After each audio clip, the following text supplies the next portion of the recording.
Merci beaucoup. Bonsoir à tous. Bonsoir. Bonsoir.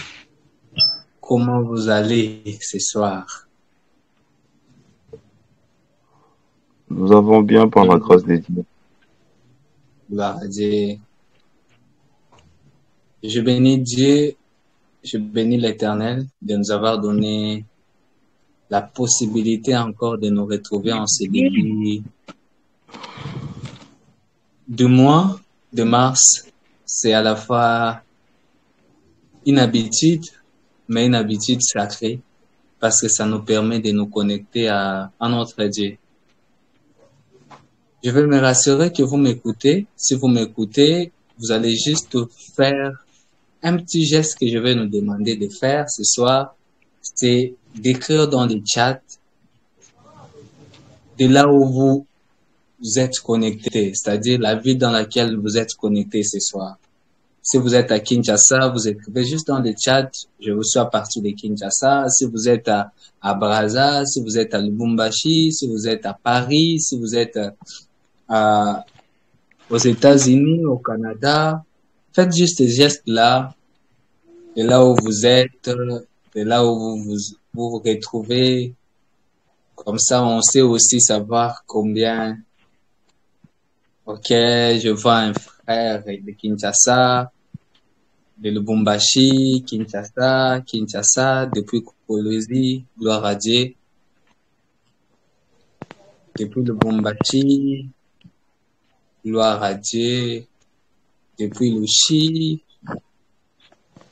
depuis Kinshasa, depuis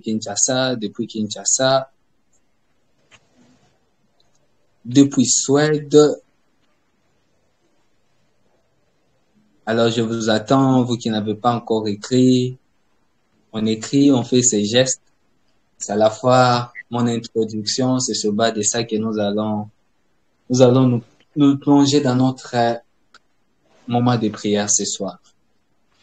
Est-ce qu'il y a quelqu'un qui n'a pas encore écrit?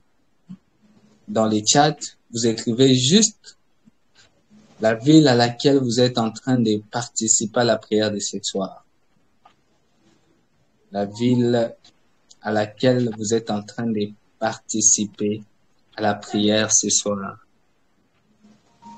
Moi-même, je suis à Kinshasa, gloire à Dieu, depuis Kinshasa, frère Inonga. Je vois une autre personne écrire.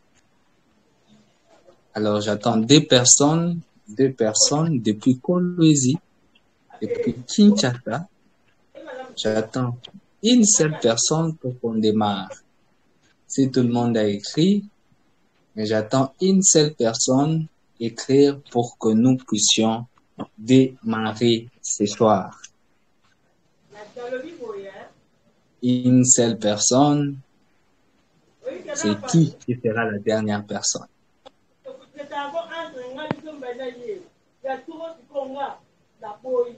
On a dit les premiers seront les derniers seront les premiers. Qui sera les derniers ce soir?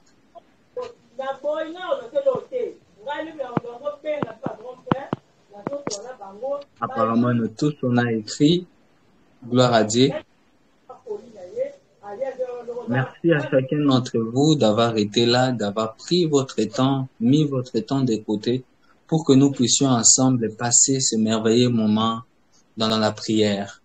C'est à la fois une grande responsabilité d'échanger avec vous ce soir, mais aussi une grâce de savoir que il y a encore comme il y a cette histoire où Élie pouvait se dire, Seigneur, pourquoi tu as laissé, je suis seul. Mais Dieu dit, ne t'en fais pas. Il y a encore dans la maison de l'Israël des prophètes qui n'ont pas encore fléchi les genoux devant les idoles. Et ce soir encore, je peux encore me rassurer, je suis encore convaincu qu'il y a des qui savent mettre leur temps de côté pour invoquer le nom de l'Éternel. Alors, je vais prier et après quoi, nous allons passer quelques moments d'échange et on va se plonger essentiellement dans la prière. j'aimerais que de là où nous retrouvons, nous puissions faire un petit geste. On va juste prendre notre main, mettre sur notre équerre, notre main droite, là où nous nous retrouvons, mettre sur notre équerre, et nous allons faire ensemble cette prière. Votre main droite sur votre équerre, et ensemble nous allons faire cette prière. Seigneur Dieu, merci pour ce début de mois de mars. Merci aussi pour ce début de ce programme. Si nous sommes là ce soir, c'est pas parce qu'on n'a pas de choses à faire. Si nous sommes là ce soir, ce n'est pas parce qu'on n'a pas de quoi regarder sur les réseaux sociaux et dépenser nos mégas ou nos gigas. Si nous sommes là ce soir, ce n'est pas pour avoir des postes ministériels ou encore voter quelqu'un. Nous sommes venus tous réunis dans nos différents coins, dans nos différentes villes, pour nous assembler à toi. Notre prière ce soir, Père, que ce temps que nous allons passer aujourd'hui soit le plus de merveilleux moments qu'on puisse passer sur la terre. Si on a passé de meilleurs moments avant ces jours, après ces jours sera une nouvelle saison où nous passerons encore de merveilleux moments. Parce qu'il s'agit de travail, parce qu'il s'agit de finances, parce qu'il s'agit de projets. Nous prions au Père en ces moments où nous ouvrons ces séances de prière pour ces 3 jours. Nous prions, Père, que la bénédiction du ciel soit sur nous et que nous puissions bénéficier pleinement de tout ce que tu vas nous parler à partir d'aujourd'hui jusqu'à mercredi. Dans le nom puissant de Jésus. Amen. Amen. Amen, amen. Gloire à Dieu. Gloire à Dieu. Je bénis l'Éternel Dieu de nous avoir donné l'opportunité qu'on puisse échanger avec vous, qu'on puisse partager avec vous ce soir.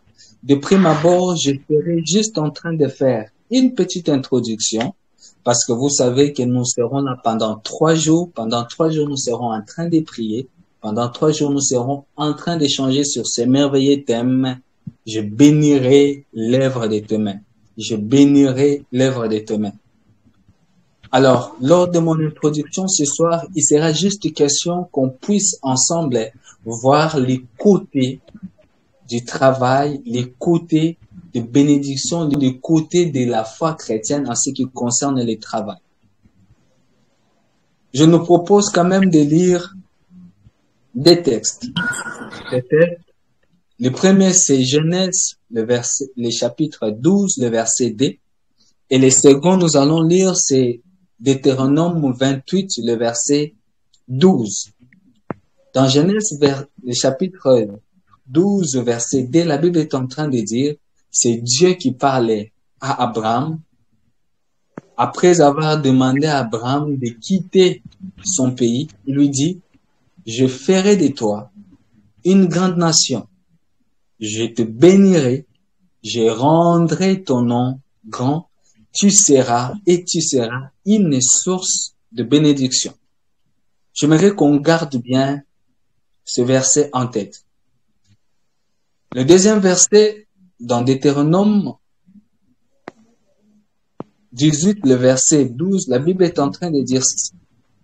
L'Éternel t'ouvrira son bon trésor, les ciels, pour envoyer à ton pays la pluie, à son temps, et pour bénir tout le travail de tes mains. Tu prêteras à beaucoup de nations et tu n'emprunteras point. C'est d'ici même qu'on a sorti le thème de notre session de prière. On dit,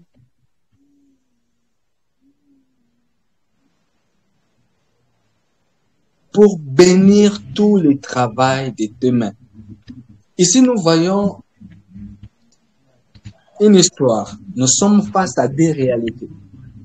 La première réalité, nous voyons Dieu, après avoir constaté que l'homme a chuté dans le jardin d'Éden, Dieu a développé un plan. Et son plan pour le salut, c'est qu'il devait passer par un homme. Et il a trouvé cet homme. Et cet homme, c'est qui? C'est Abraham. Mais pour que Abraham puisse entrer dans le plan de Dieu, Dieu lui demande de faire quelque chose. Il lui dit, quitte ta maison, quitte la maison familiale, quitte la terre où tu es né et va là où je te dirai. Et les conséquences de l'action que tu vas poser, c'est quoi? C'est que je ferai de toi une grande nation. Je te bénirai et je rendrai ton nom grand. Et il continue à dire, toi, Abraham, tu seras une sorte de bénédiction pour beaucoup. Ici, nous voyons déjà Dieu établir quelque chose de puissant sur ce qui concerne les restes de parcours en ce qui concerne les chrétiens. Dieu est en train d'établir ici une alliance pour tous ceux qui sont identifiés à Abraham. Oh, de prime abord ce soir, je viens de dire à quelqu'un que nous sommes tous scellés sur cette alliance. Parce que ce soir, nous avons chacun d'entre nous reçu Seigneur Jésus-Christ comme un Seigneur et Sauveur. Nous sommes tous greffés, nous sommes tous attachés à cette alliance d'Abraham. Parce que nous considérons Abraham comme le père de notre foi. C'est sur base de lui que nous tous nous sommes sortis. Ce soir, j'aimerais te poser juste la question de savoir, est-ce que as-tu déjà donné ta vie au Seigneur Jésus-Christ? Parce que tout ce que je serai en train de dire, c'est dans un cadre. Et ce cadre-là, c'est le cadre de la foi. Tout ce que je serai en train d'aborder ce soir, même ce que les orateurs qui seront après moi seront en train de parler, il sera question ici de la croyance. Et la question que je te pose ce soir, avant d'entrer dans le vif de mon sujet, as-tu déjà reçu le Seigneur Jésus-Christ? Oh, gloire à Dieu, parce que nous tous, tels que nous sommes ici, nous avons reçu le Seigneur Jésus-Christ comme Seigneur et Sauveur. Et je suis convaincu que ce que je suis en train de parler ce soir, ça va être une bénédiction pour chacun d'entre nous, parce que ces choses sont pour nous, les enfants de Dieu, nous qui avons accepté de croire en Seigneur Jésus-Christ comme Seigneur et Sauveur, et nous sommes attachés à cette bénédiction que nous venons de lire d'Abraham. Amen, amen. Amen. Et amen. Le deuxième texte que nous avons lu ensemble ici, c'est le texte d'Éternel. Je vais mettre un peu le contexte. Ici, Moïse est en train d'écrire Deutéronome. Et on appelle le Deutéronome comme étant la seconde loi, le livre de la seconde loi. C'est-à-dire, Moïse, avec le peuple d'Israël, quand ils ont quitté l'Égypte, ils ont traversé le désert et tout ce qui s'ensuit. Ils ont presque passé 39 ans dans le désert jusqu'à arriver proche de la terre promise.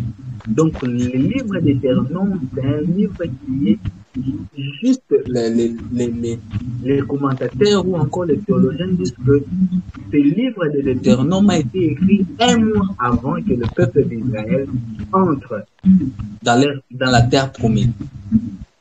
Et Dieu dit à Moïse d'écrire ces choses. Voilà pourquoi on appelle le livre de l'Éternel comme le livre de la seconde loi. C'est-à-dire qu'il y a une loi qui a été donnée lorsqu'ils étaient dans le désert. Et les peuples d'Israël n'ont pas été capables de faire quoi?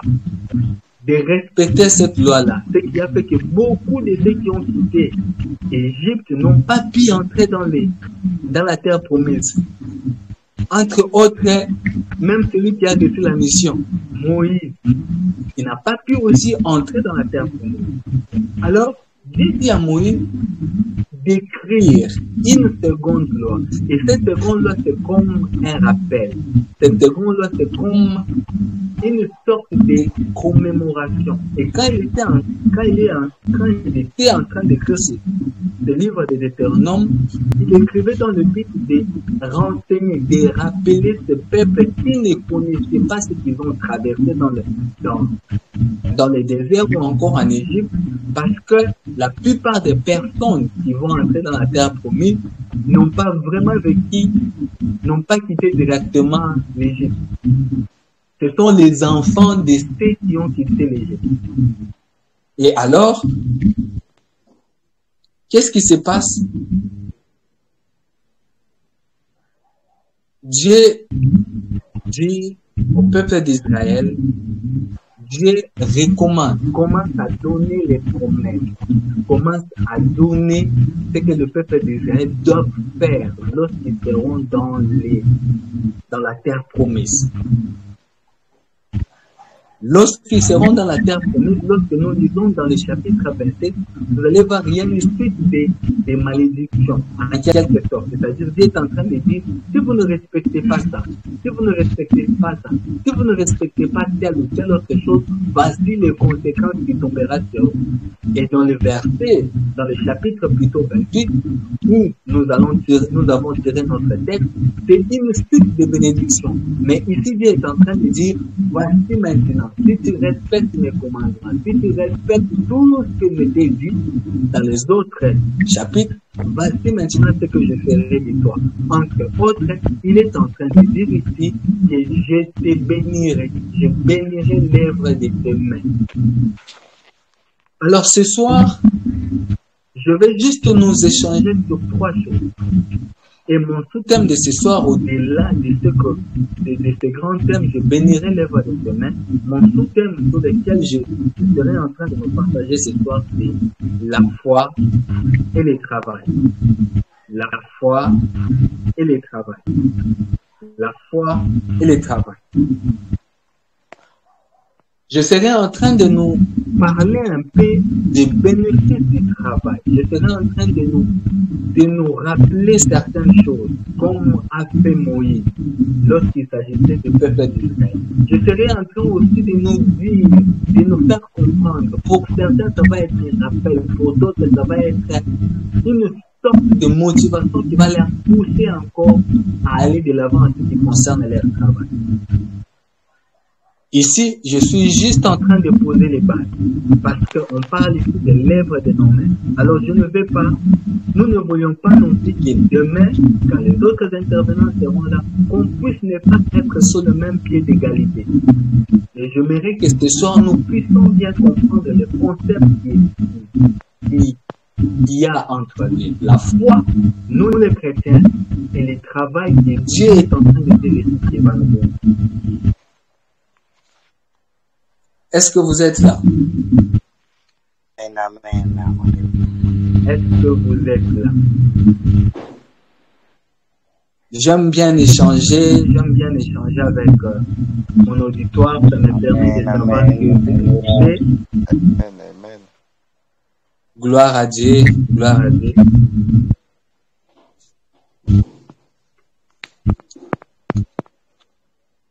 De prime abord, j'étais en train de parler de la foi. J'ai dit ici que tout ce que nous serons en train de partager ici sont définis dans un cadre. Et ce cadre-là, c'est la foi. Ce cadre-là, c'est le christianisme. Ce cadre-là, c'est la chrétienté. Si on doit le dire. Et voilà la raison pour laquelle mon sous-thème est intitulé foi et travail. Alors, lorsque la Bible nous parle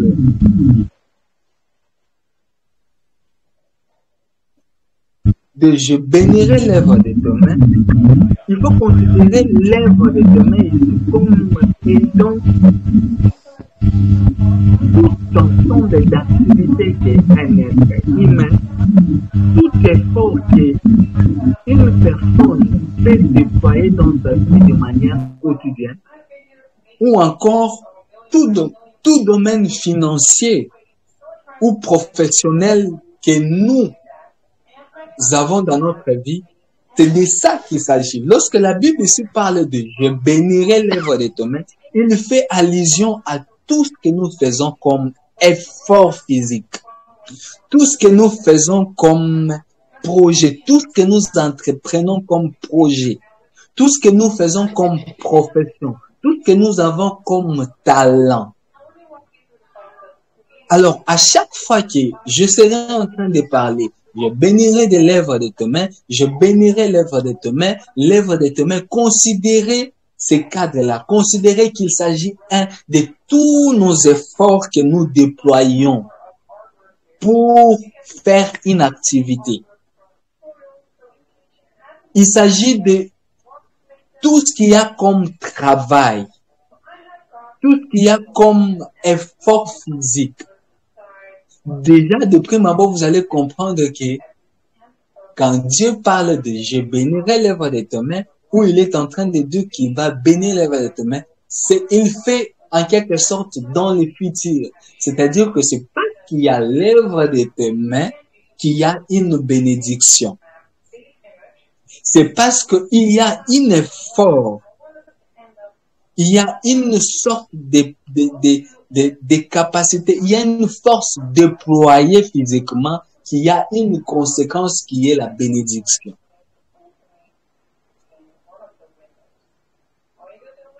Alors, si je devais remplacer ce verset, si je devais remplacer ces mots « œuvre de tes mains », je dirais, je pourrais dire,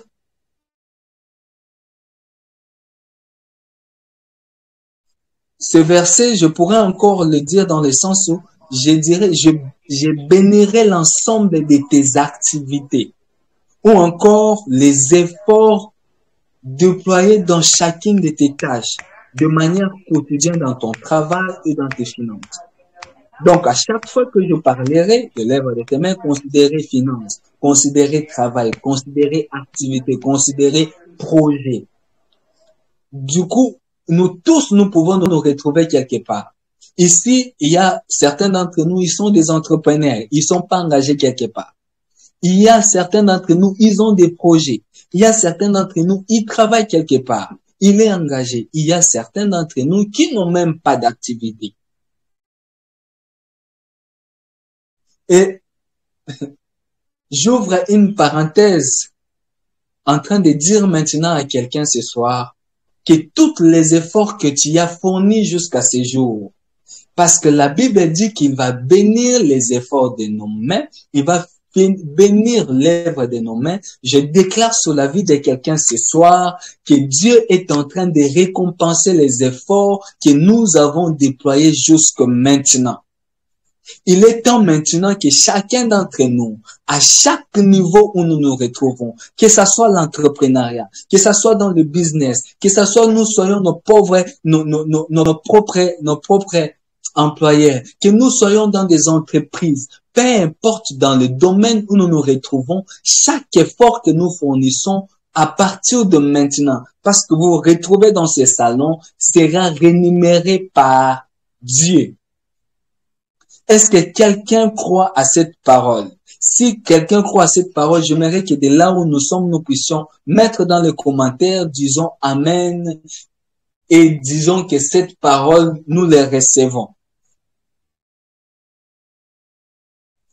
Le moment est arrivé parce que nous avons crié au Seigneur Jésus-Christ. Le moment est arrivé parce que nous sommes greffés à cette alliance d'Abraham où Dieu a dit qu'il fera de son nom grand, où il sera une bénédiction pour tout le monde et qu'il ne manquera de rien. Le moment est arrivé déjà ce soir dans la vie de chacun d'entre nous où nous serons en train d'être une source de bénédiction. Oui, nous sommes une source de bénédiction pour nos familles, nous sommes une source de bénédiction pour nos pays, nous sommes une source de bénédiction pour notre environnement proche.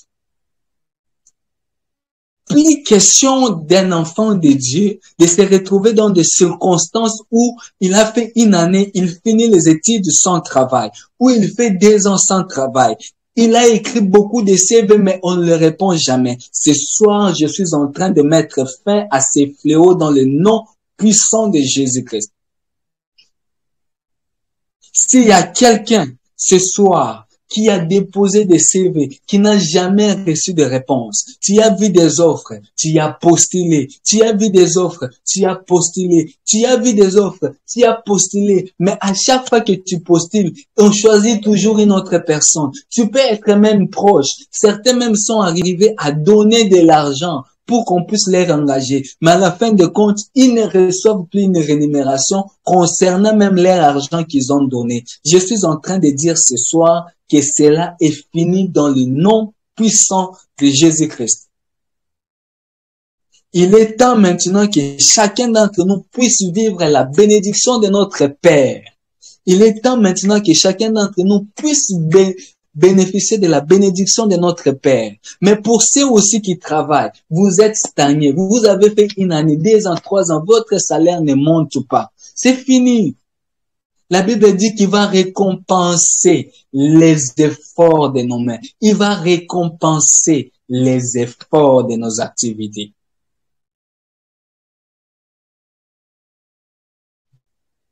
Ici, c'est Dieu qui prend l'initiative. Il ne s'agit pas d'un homme, c'est Dieu lui-même qui s'est dit, écoute, parce que tu es mon enfant, parce que tu as suivi ce que je t'ai demandé de faire, je me décide, moi, Dieu. J'aime un passage biblique où on dit, ce que Dieu dit, personne ne peut s'opposer. La Bible est en train de dire que rien n'est impossible à Dieu. C'est-à-dire que ce que Dieu est en train de dire, c'est déjà possible. C'est parce qu'il est dit qu'il a déjà fait. Et cette initiative provient de Dieu. Ça ne provient même pas de nos efforts. Nous n'avons rien fait, nous n'avons rien mérité. Nous sommes juste les bénéficiaires de sa grâce. Et lui, en tant que Dieu, il dit ce soir dans ta vie, dans la vie d'un membre de ta famille, dans la vie de tes parents, dans la vie d'un frère que nous connaissons, que c'est fini. Lui-même se décide de bénir, de récompenser nos efforts. Alors, parce qu'il est question de travail, c'est quoi le travail? Parce que Dieu dit qu'il va bénir l'œuvre de nos mains. J'aimerais que nous puissions comprendre bien les notions de travail. C'est quoi exactement le travail? Si certains d'entre nous pensent que le travail, c'est une malédiction que l'homme avait subie quand il a désobéi dans les jardins d'Éden, et Dieu a dit que désormais tu mangeras la sueur de ton front, ça n'a jamais été question d'une malédiction. Tout commence même dans le livre de Genèse. Lorsque nous regardons dans le livre de Genèse, nous comprenons que déjà dès l'origine, Dieu avait assigné à l'homme une tâche à faire.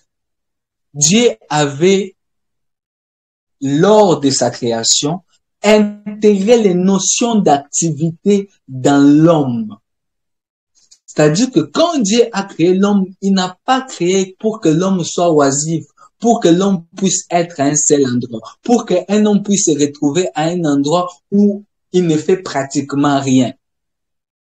Mais quand Dieu a créé l'homme, il a mis en lui cette capacité-là de faire, de continuer même l'œuvre de la création. Donc ici, j'aimerais qu'on considère premièrement que le travail, ce n'est pas une punition, mais le travail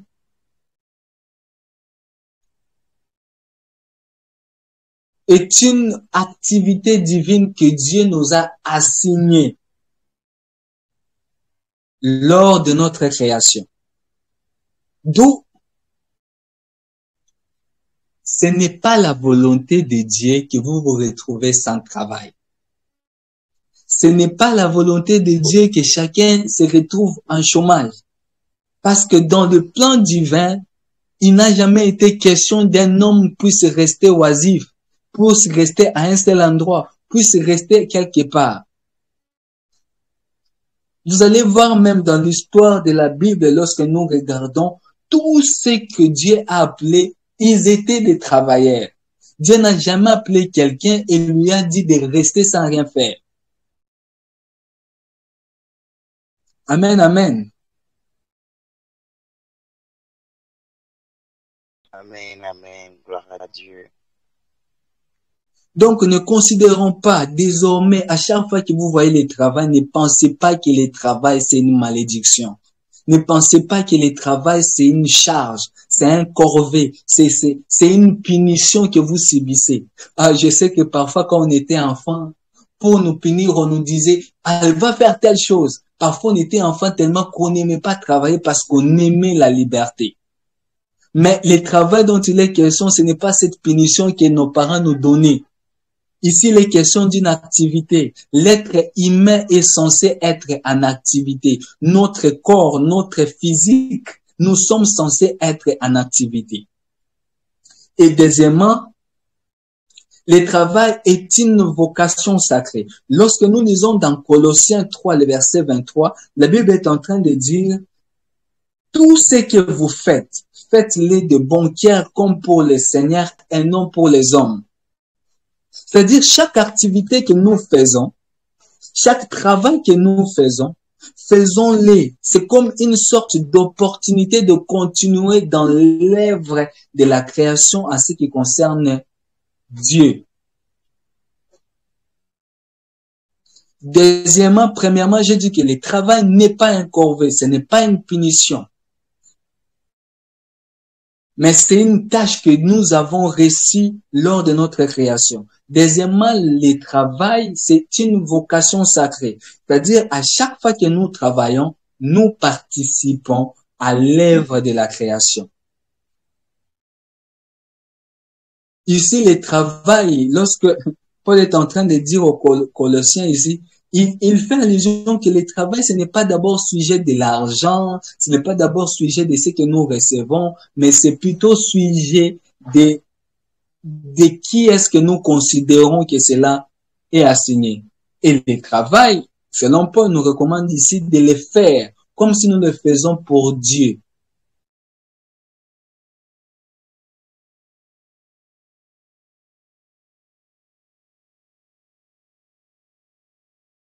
Et là, en troisième lieu, c'est là où je vais m'arrêter ce soir et après nous allons nous plonger dans la prière.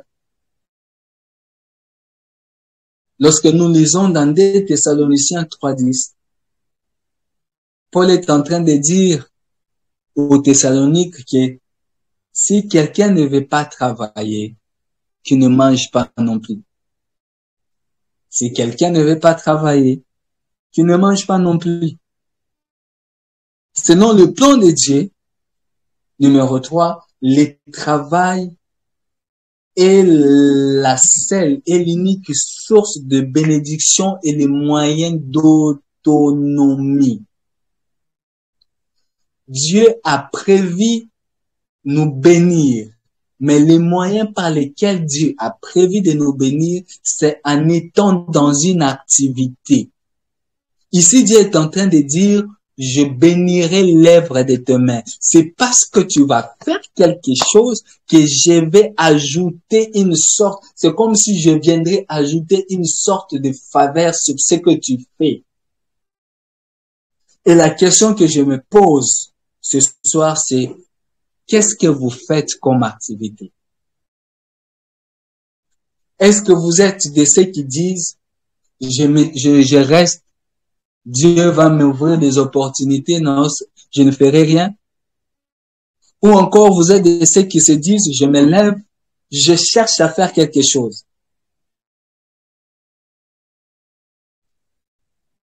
Dans cette déclaration de Paul, Paul nous montre qu'il est de notre responsabilité de travailler. Il est de notre responsabilité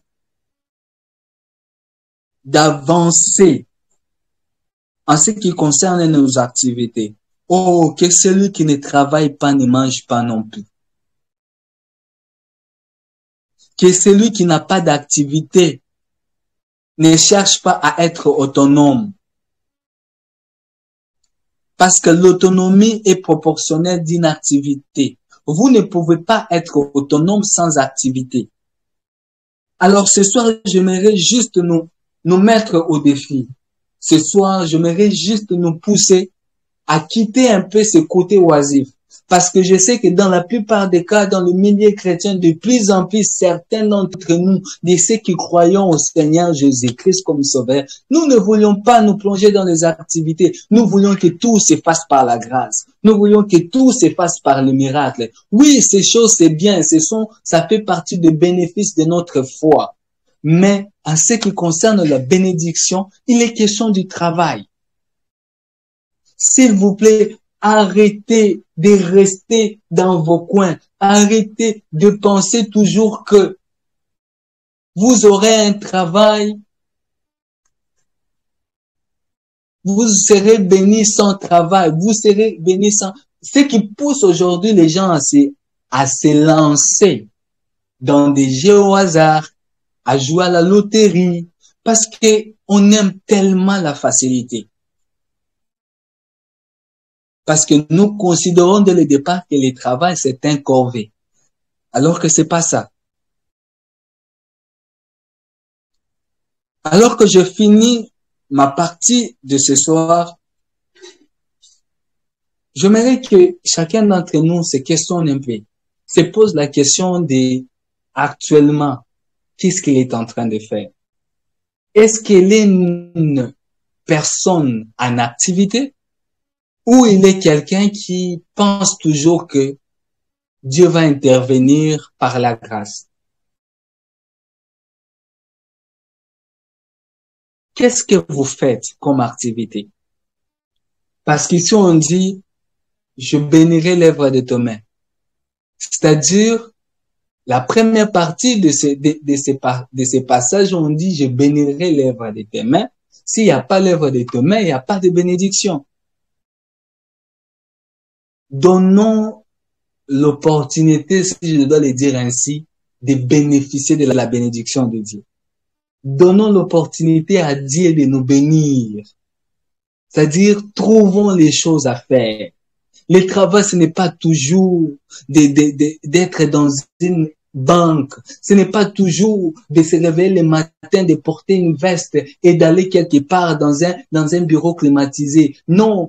Ici, quand on parle de l'œuvre de nos mains, il ne s'agit pas d'abord de tout ce que nous avons comme luxe lorsqu'il s'agit de travail, mais il s'agit de faire une activité. Une activité peut être de vendre les habits. Une activité peut être de vendre le pain. Une activité peut être de vendre de vendre les services. Une activité peut être d'être un assistant dans une université. Une activité peut être aussi être un graphiste ou designer. Concevoir juste les affiches. Toutes ces choses ne considérons pas tout ce que nous faisons comme activité comme étant quelque chose qui n'a pas de valeur aux yeux de Dieu. Ce soir, je suis juste en train de poser les bases. Je suis juste en train de nous faire comprendre que le travail est très important dans notre vie en tant que chrétiens. Nous qui avons cru au Seigneur Jésus-Christ, arrêtons de ne pas considérer le travail comme quelque chose d'important dans notre vie. Nous voulions de l'autonomie. Nous voulions même donner des offrandes à Dieu. Nous voulions bénir ceux qui sont autour de nous. Comment on va les bénir si on n'a pas d'activité? Que celui qui ne travaille pas ne mange pas non plus. C'est trop dur ces paroles, mais ça vaut toute la peine. Donc nous allons comprendre que le travail, il est déjà là. C'est-à-dire que si on ne travaille pas, c'est que nous ne sommes pas encore conscients de ce que nous devons faire. Voilà pourquoi nous avons ces 3 jours. Voilà pourquoi nous sommes là. Nous allons prier pour le travail. Nous allons prier pour les sujets que je pense qu'on nous a envoyé déjà un formulaire dans le groupe. Ou si vous avez des requêtes en ce qui concerne le travail, en ce qui concerne tout ce que vous traversez, vous pouvez écrire dans ces requêtes-là. On va prier pendant ces moments ici pour ces différents sujets-là. Et ce soir, alors que nous débutons ces moments, il a été question pour moi de nous motiver, de nous faire comprendre que nous sommes censés tous travailler. Et le travail, c'est quelque chose que Dieu nous a déjà béni de ça. Si nous ne travaillons pas aujourd'hui, c'est qu'il y a quelque chose qui ne marche pas. Et ce n'est pas de la volonté de Dieu qu'un homme puisse manquer un travail. Nous manquons de travail, c'est parce que nous sommes incompétents. Nous manquons de travail parce que seulement nous ne sommes pas conscients des activités que nous devons faire. Arrêtons de penser que nous tous, nous allons travailler toujours dans cette banque-là. Arrêtons de penser que nous tous, nous allons rouler toujours cette marque de véhicule. Arrêtons de penser que nous tous, pour que nous puissions être bénis de notre travail, nous devons toujours être dans des bureaux, nous devons toujours porter les vestes. Ce n'est pas ça d'abord la question du travail. Je ne sais pas pourquoi le Saint-Esprit me pousse vraiment, me donne cette idée d'insister sur ça. Arrêtons, s'il vous plaît, de penser que travailler, être béni dans le travail, c'est toujours être en veste, être en robe, ou être en, je ne sais pas, être dans un bureau. Ce n'est pas toujours ça le travail. Ici, quand on parle de travail, il s'agit de tout ce que nous faisons comme activité. On est des jeunes aujourd'hui en RDC. Beaucoup de jeunes manquent de travail. Pourquoi? Parce que tous les jeunes veulent toujours travailler dans des bureaux. Les bureaux sont déjà remplis, mais on veut toujours continuer à faire entrer des CV. Pourquoi Dieu t'a donné cette idée-là? Dieu a pris la peine de te donner cette idée-là, de commencer ton entreprise là, de commencer à vendre. Tu sais très bien que si tu commences à vendre ces pains-là, tu sais très bien que si tu commences à vendre ces habits-là, tu sais très bien que si tu commences à vendre ces unités-là, ça va marcher. Mais tu ne veux pas juste parce que pour toi, ce n'est pas ça le travail. Arrêtons de penser comme ça. Nous passons à côté d'une bénédiction. Ce n'est pas de la faute de Dieu. C'est nous que nous devons changer notre manière de considérer le travail. Le travail, ce n'est pas toujours travailler dans un bureau. S'il vous plaît, le travail ici, c'est une activité. C'est tout ce que nous faisons. Ça peut être juste faire des appels. Ça peut être juste appeler les gens, leur dire, tu as une très belle voix. Pourquoi ne pas être chercher à créer quelque chose avec ta voix? Aujourd'hui, on fait des publicités. Les gens cherchent des voix-off. Mais tu gardes ta voix là. Pour toi, ça ne vaut pas la peine.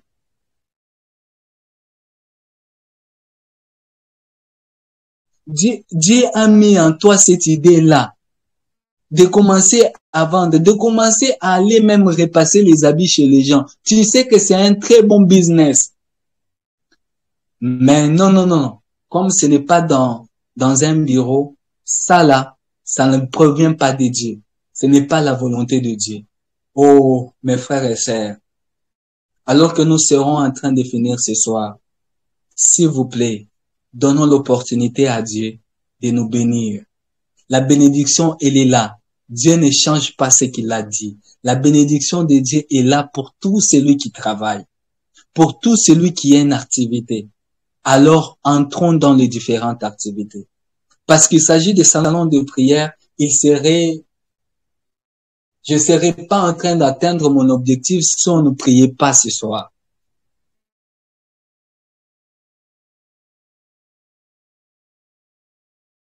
J'avais prévu normalement qu'on puisse,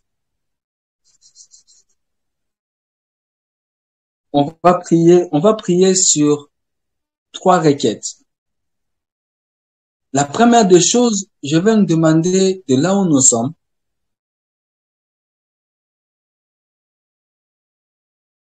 de prier en refusant d'être oisif. C'est-à-dire quoi? Tu vas dire, Seigneur, je refuse de rester sans activité. Je refuse de rester toujours à la maison. Je refuse de rester toujours, de compter toujours sur l'argent de mon frère, sur l'argent de ma sœur, sur l'argent de mon ami. Je refuse de considérer toujours que c'est les autres qui doivent venir vers moi. Aujourd'hui, je me décide de me lever et de commencer quelque chose. Parce que tu as dit, c'est là que tu vas me bénir. Est-ce qu'il y a quelqu'un qui peut lever la voix et prier dans cette direction? Est-ce que nous pouvons prier? Seigneur, nous te prions ce soir. Nous sommes là tous réunis. Parce que d'une certaine manière, nous passons à côté de nos activités. Nous passons à côté des bénédictions. Parce que nous voulons toujours avoir quelque chose qui est mieux selon notre tête. Mais ce soir, nous refusons. Nous refusons, Seigneur, de rester oisifs. Nous refusons de rester dans nos coins. Nous refusons de rester enfermés sur nous-mêmes et penser que ces projets-là que tu as mis en tête ne proviennent pas de toi. De penser que pour que je sois béni, je dois nécessairement travailler dans cette entreprise. Non, Seigneur, à partir d'aujourd'hui, ici, nous tous, nous avons décidé de nous lever et de travailler, de nous lever et de nous lancer dans des activités, de nous lever et de commencer à faire quelque chose. Si c'est de vendre, on va vendre. Si c'est de lancer des affaires, on va lancer. Si c'est d'écrire des CV, on va écrire des CV. Si c'est de toquer à la porte, on va toquer à la porte. Mais Père, cette fois, nous refusons d'être oisifs. Nous refusons de ne pas être en activité. Nous refusons d'être ces personnes qui sont dans leur coin et pensent que tout va se faire par un bâton magique. Un bâton magique. Non, non, nous refusons cela. Mais nous voulons aussi garder. Seigneur, je veux qu'il te dans le nom puissant de Jésus. On se décide cette fois de s'élever. On se décide de s'élever comme un vaillant guerrier. On se décide de s'élever dans nos activités. S'il y avait un projet qui traînait, je décide de recommencer ce projet-là. La peur qui avait au-dedans de moi, qui me disait que ce projet ne va pas marcher, cette peur ne provient pas de toi. Je vais me lever ce soir et je vais commencer ce projet. Dès demain, je me lance dans ce projet. Dès demain, je me lance dans ce projet. Dès demain, je me lance dans ce projet. Dans le nom puissant de Jésus. De multiplier, d'aller, de travailler dans le nom puissant de Jésus. C'est ce que je veux. Dans le nom puissant de Jésus. Je veux travailler, moi. La deuxième direction, nous allons prier, c'est pour ceux qui n'ont pas d'activité, pour ceux qui n'ont pas de travail. Vous êtes ici, vous vous dites, vous avez besoin d'une activité, vous avez un besoin que Dieu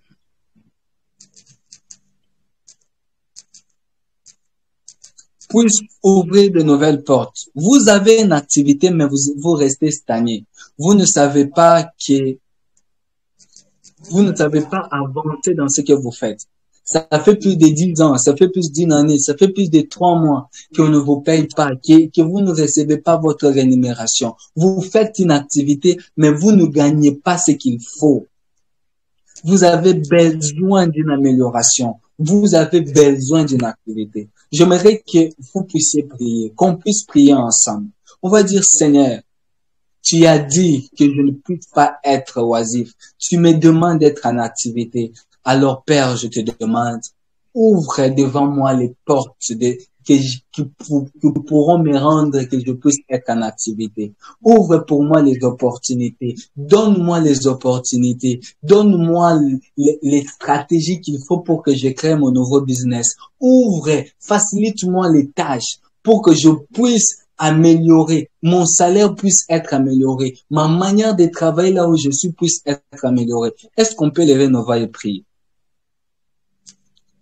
Seigneur, nous te prions ce soir. Nous qui n'avons pas de travaux, nous qui n'avons pas de travail, nous qui n'avons pas d'activité, Nous voici, Seigneur, nous avons je fini te nos prie du études. fond de mon cœur. Et Je te jusqu'aujourd'hui, prie, ô c'est des CV véritable après Dieu, CV. Nous je veux voici, un depuis que travail. nous avons commencé Je ce veux le projet-là, ça véritable n'avance pas. Seigneur. On a l'impression comme si Inactivité, Seigneur. tout notre Désormais, je argent-là, veux il fallait qu'on que toutes puisse la mes dépenser seulement activités pour les deviennent délits et plus versées rien d'une n'avance. manière Père, je satisfaitrice. te prie, Je veux par que ta toutes grâce, mes ouvre activités pour nous les éclats des deviennent des cieux. Crée à nous activités cette de possibilité, service. afin que Que les ce soit choses, ce qui nos peut se activités faire, puissent être tous améliorées. les talents Oui, que tu m'as Seigneur, donnés, tu connais nos Seigneur, compétences. Tu parler, sais là où on a Seigneur, besoin de nous. Oui, écrire, Éternel, Seigneur, mets à nous des organiser, offres. Seigneur, Viens faire à nous enseigner, des offres. Que Seigneur, les offres motiver, basées sur nos Seigneur, compétences puissent booster, nous arriver Seigneur, dans le tout nom ce que tu puissant m'as de donné Jésus. comme Je te don, prie, Seigneur, comme pour talent. nous que Je le te travail ne prie au s'améliore nom de pas. Ça Jésus, fait une année. dans le Nous nom vivons toujours puissant dans de les mêmes Jésus. conditions. Je 3 mois désire, d'impayement, 5 Seigneur, mois que ces d'impayement, 10 mois activités d'impayement. Comment deviennent est-ce qu'on va vivre? Je effectivement t'en supplie, Seigneur. rémunératrices. Améliore nos Je te conditions de prie au nom travail. de Là où Jésus. nous nous Il est retrouvons, Père, écrit dans ta améliore nos parole, conditions de celui qui ne travail. Parce travaille que nous pas dépendons ne de toi. mangera Tu pas as non dit dans plus. ta parole Alors, que celui qui ne Seigneur, je te travaille pas prie, ne je mange vais pas non manger plus. par Seigneur, conséquence. je ne veux Je pas dois être de travailler. ceux qui ne vont Seigneur, pas je te bénéficier de prie, mon pain j'ai quotidien besoin parce de que je ne travailler. travaille pas. J'ai Mais besoin Seigneur, de tu travailler. as dit Je te que prie tout du fond de travail mon cœur, mérite au son plus salaire. profond de mon Seigneur, cœur. je ne veux J'ai pas besoin fournir de des cela, efforts de sans ces salaire. Nous activités. refusons Oh, le de fournir véritable les Dieu. efforts sans Seigneur, salaire. Nous désormais, refusons je que ne veux le pas projet être reste dans ton toujours temps stagné. Ça où fait une année, j'attends, ça où fait je te 2 ans, prie ça dans le fait nom 3 ans, puissant de Seigneur, que Jésus, ces dans le projets, nom tu l'as mis puissant dans de notre vie, mais ça Seigneur, n'avance j'ai pas. besoin de toi, au nom puissant de Jésus.